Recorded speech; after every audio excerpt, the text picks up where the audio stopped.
Chapter 2, Part 3 of Apologia Pro Vita Sua.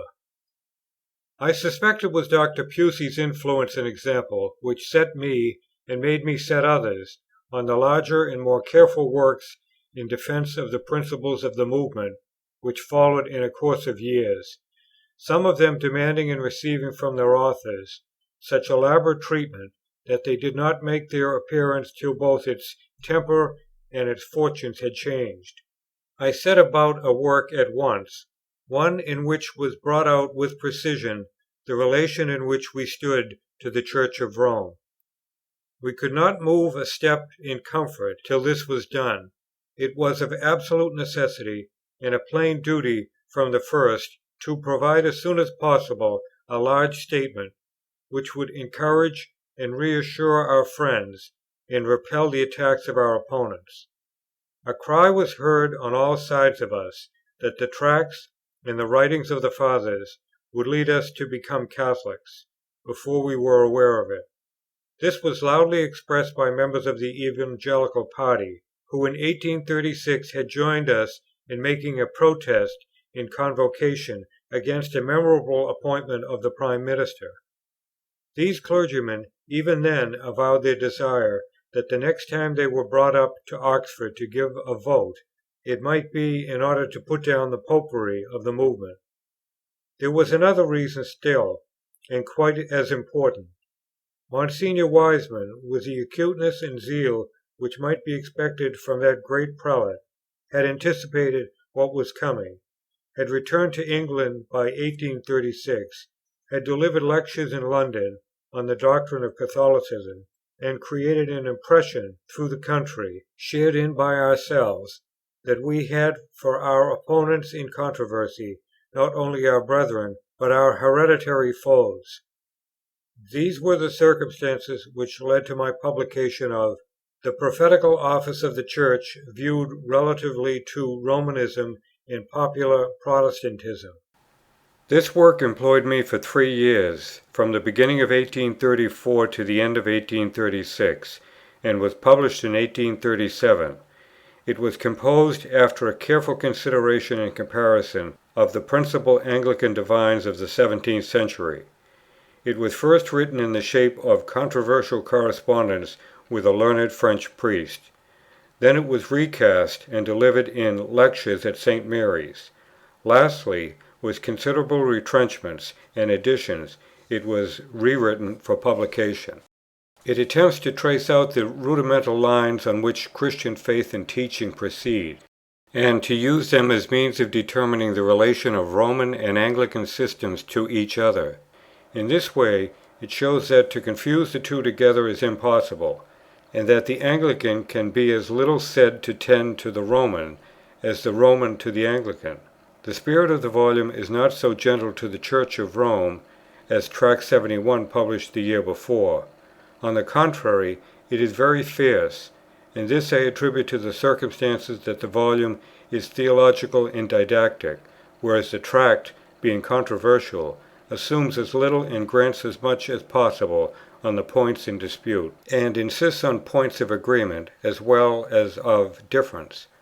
A further and more direct reason is, that in my volume I deal with Romanism, as I call it, not so much in its formal decree and in the substance of its creed, as in its traditional action and its authorized teaching as represented by its prominent writers, whereas the tract is written as if discussing the differences of the churches with a view to a reconciliation between them.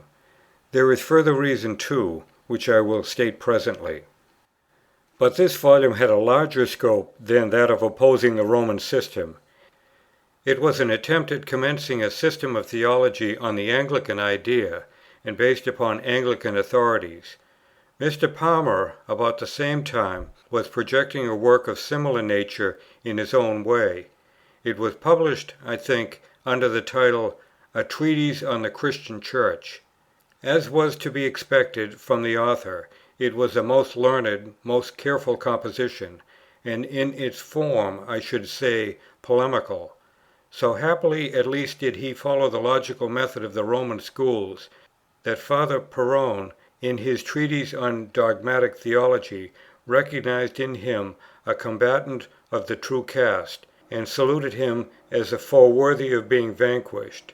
Other soldiers in that field he seems to have thought little better than the Landsknechts of the Middle Ages, and, I dare say, with very good reason. When I knew that excellent and kind‐hearted man at Rome at a later time, he allowed me to put him to ample penance for those light thoughts of me, which he had once had, by encroaching on his valuable time with my theological questions. As to Mr. Palmer's book, it was one which no Anglican could write but himself; in no sense, if I recollect aright, a tentative work. The ground of controversy was cut into squares, and then every objection had its answer. This is the proper method to adopt in teaching authoritatively young men, and the work in fact was intended for students in theology. My own book, on the other hand, was of a directly tentative and empirical character. I wished to build up an Anglican theology out of the stores which had already lain cut and hewn upon the ground, the past toil of great divines. To do this could not be the work of one man, much less could it be once received into Anglican theology, however well it was done. This I fully recognized, and while I trusted that my statements of doctrine would turn out to be true and important, still I wrote, to use the common phrase, under correction. There was another motive for my publishing, of a personal nature, which I think I should mention.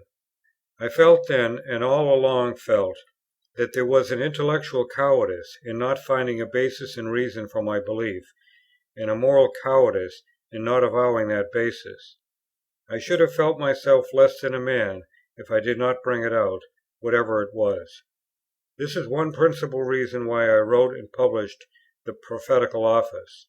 It was from the same feeling that in the spring of 1836, at a meeting of residents on the subject of struggle then proceeding against a Whig appointment, when some one wanted us all merely to act on college and conservative grounds, as I understood him, with as few published statements as possible, I answered, that the person whom we were resisting had committed himself in writing, and that we ought to commit ourselves too. This again was the main reason for the publication of Tract 90. Alas! it was my portion for whole years to remain without any satisfactory basis for my religious profession, in a state of moral sickness, neither able to acquiesce in Anglicanism, nor able to go to Rome.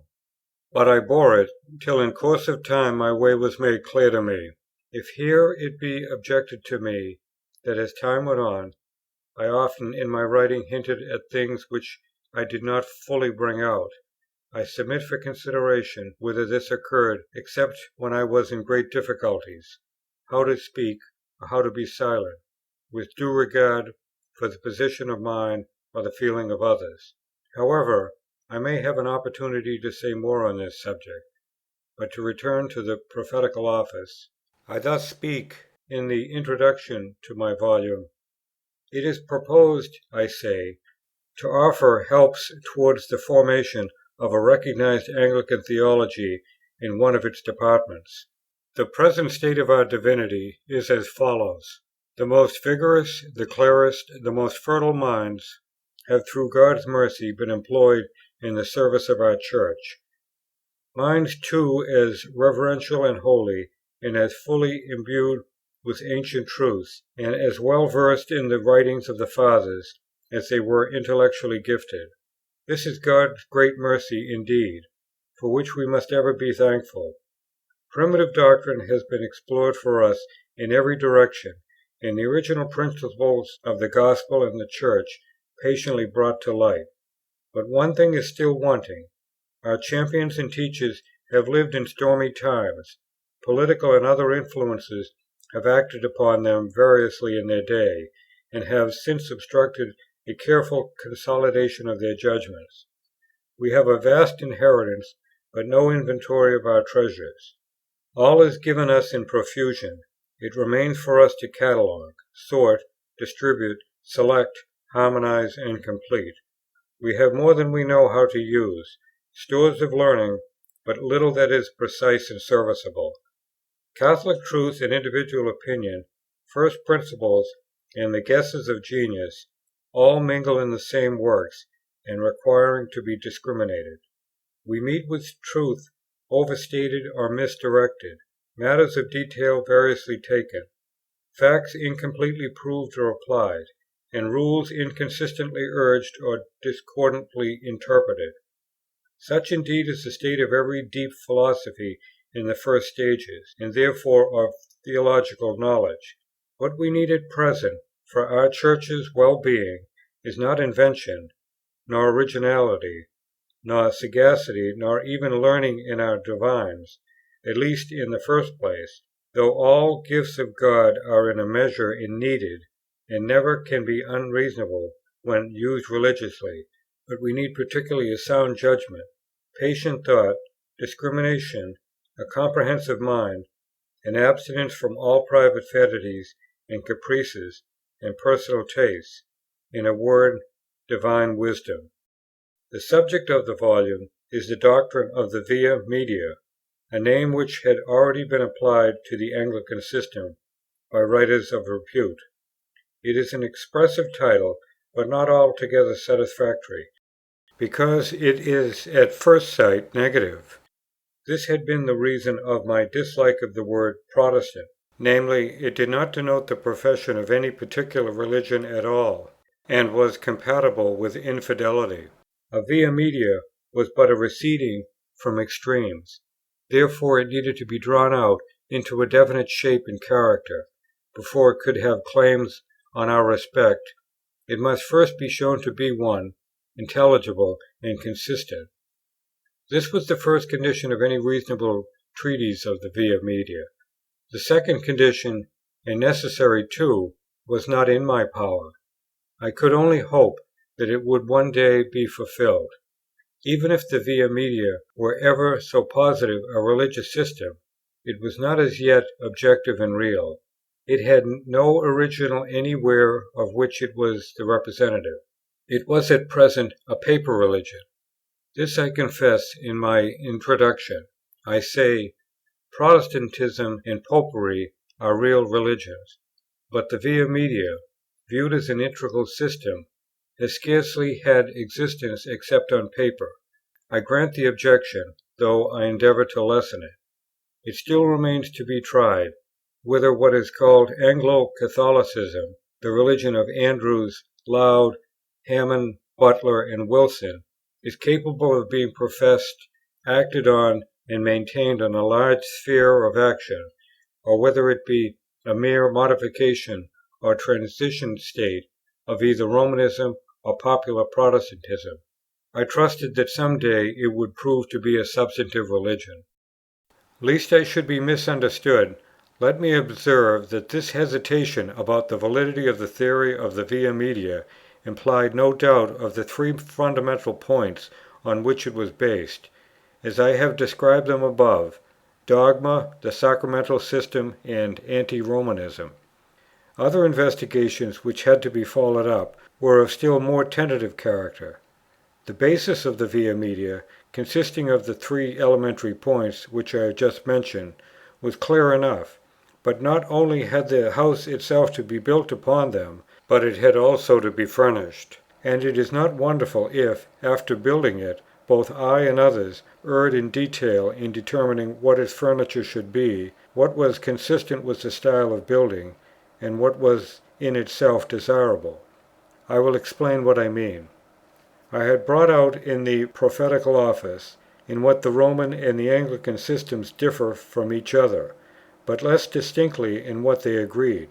I had indeed enumerated the fundamentals, common to both, in the following passage. In both systems the same creeds were acknowledged. Besides other points in common, we both hold that certain doctrines are necessary to be believed for salvation. We both believe in the doctrines of Trinity, Incarnation, and Atonement, in original sin, in the necessity of regeneration, in the supernatural grace of the sacraments, in the apostolical succession, in the obligation of faith and obedience, and in the eternity of future punishments. So much I had said, but I had not said enough. This enumeration implied a great many more points of agreement than were found in those very articles which were fundamental. If the two churches were thus the same in fundamentals, they were also one and the same in such plain consequences as were contained in those fundamentals, and such natural observance as outwardly represented them. It was an Anglican principle that the abuse of a thing does not take away the lawful use of it, and an Anglican canon in 1603 had declared that the English Church had no purpose to forsake all that was held in the churches of Italy, France, and Spain, and reverenced those ceremonies and particular points which were apostolic. Excepting then such exceptional matters as are implied in this avowal, whether they were many or few, all these churches were evidently to be considered as one with the Anglican. The Catholic Church in all lands had been one from the first for many centuries. Then various portions had followed their own way to the injury, but not to the destruction, whether of truth or of charity. These portions or branches were mainly three: the Greek, Latin, and Anglican. Each of these inherited the early undivided Church in solido as its own possession. Each branch was identical with that early undivided Church, and in the unity of that Church it had unity with the other branches. The three branches agreed together in all but their later accidental errors. Some branches had retained in detail portions of apostolical truth and usage, which the others had not, and these portions might be and should be appropriated again by the others which had let them slip. Thus the Middle Age belonged to the Anglican Church, and much more did the Middle Age of England. The Church of the 12th century was the Church of the 19th. Dr. Howley sat in the seat of St. Thomas the Martyr. Oxford was a medieval university. Saving our engagements to prayer book and articles, we might breathe and live and act and speak as in the atmosphere and climate of Henry III's day, or the Confessors, or of Alfred's. And we ought to be indulgent to all that Rome taught now, as to what Rome taught then, saving our protest. We might boldly welcome even what we did not ourselves think right to adopt, and when we were obliged, on the contrary, boldly to denounce, we should do so with pain, not with exultation. By very reason of our protest, which we had made, and made ex animo, we could agree to differ. What the members of the Bible Society did on the basis of Scripture, we could do on the basis of the Church. Trinitarian and Unitarian were further apart than Roman and Anglican.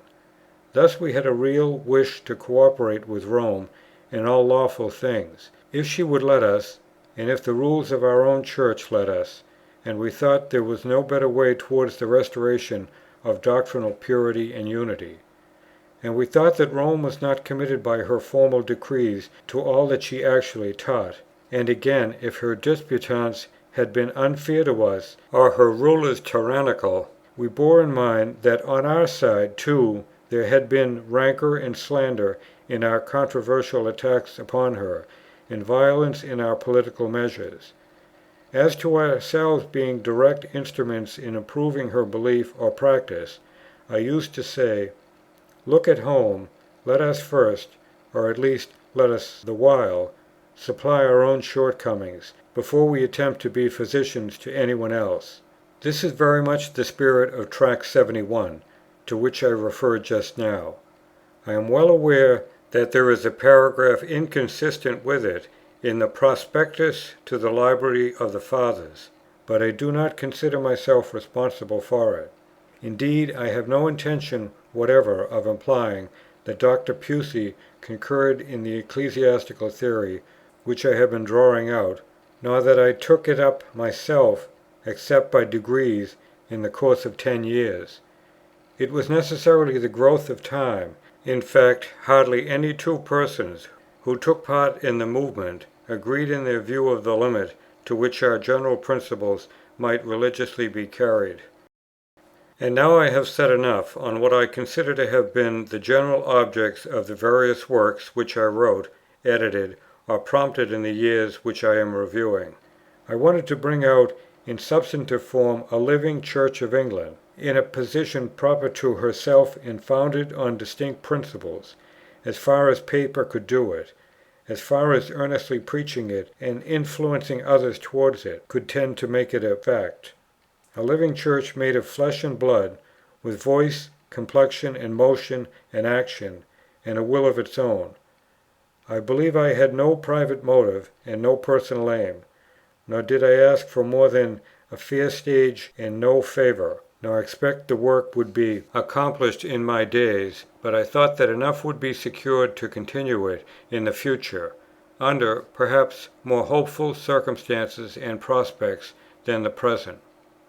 I will mention in illustration some of the principal works, doctrinal and historical, which originated in the object which I have stated. I wrote my essay on Justification in 1837. It was aimed at the Lutheran dictum that justification by faith only was the cardinal doctrine of Christianity. I considered this doctrine was either a paradox or a truism.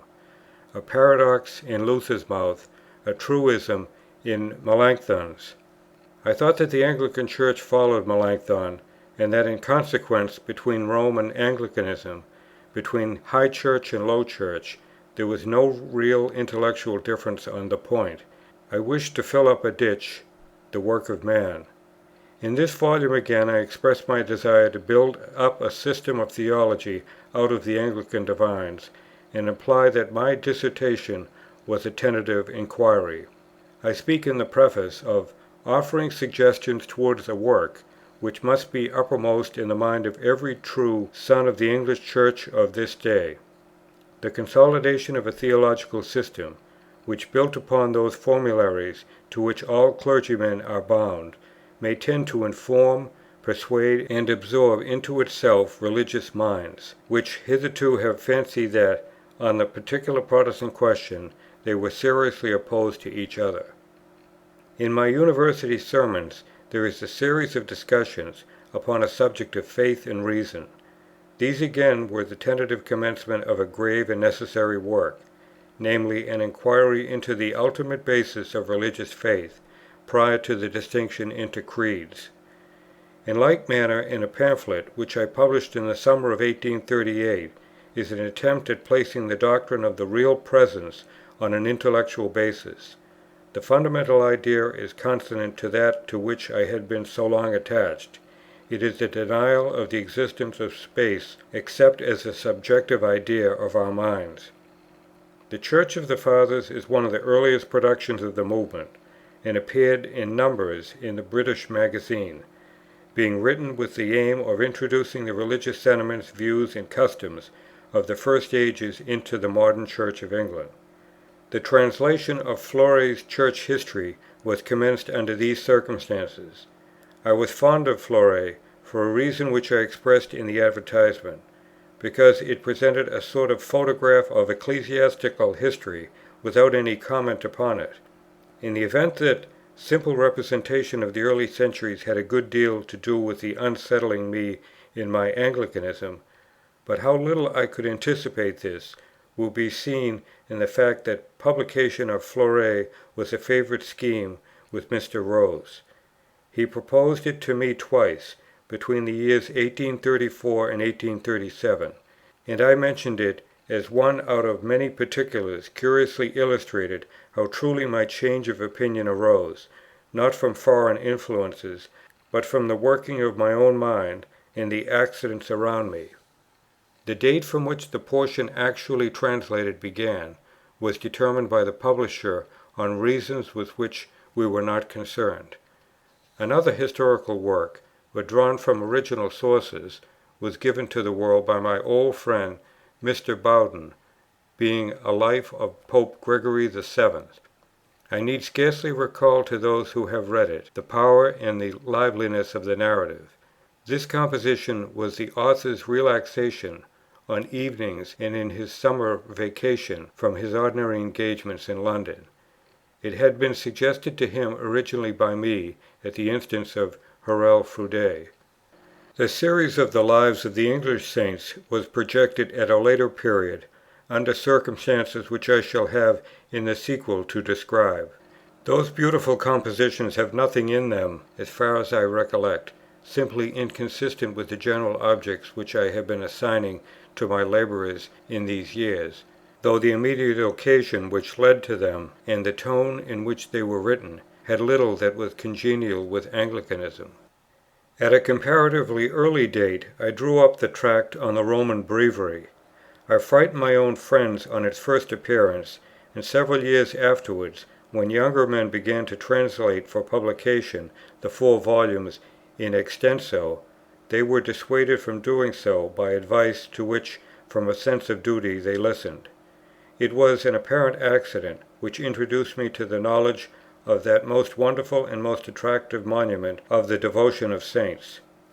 On Hurrell Froude's death in 1836, I was asked to select one of his books as a keepsake. I selected Butler's Analogy, finding that it had already been chosen. I looked with some perplexity along the shelves as they stood before me, when an intimate friend at my elbow said, "Take that."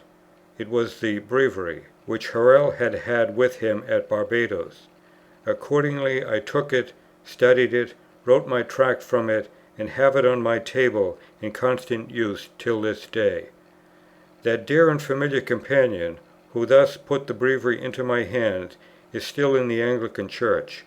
So too is the early venerated long-loved friend, together with whom I edited a work, which, more perhaps than any other, caused disturbance and annoyance in the Anglican world, Froude's Remains.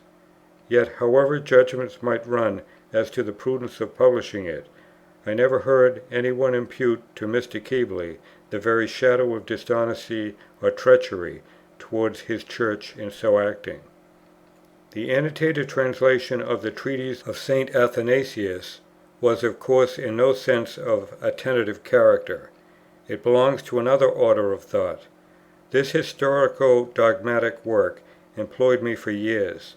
I had made preparation for following it up with a doctrinal history of the heresies which succeeded to the Arian. I should make mention also of the British Critic. I was editor of it for 3 years, from July 1838 to July 1841. My writers belong to various schools, some to none at all.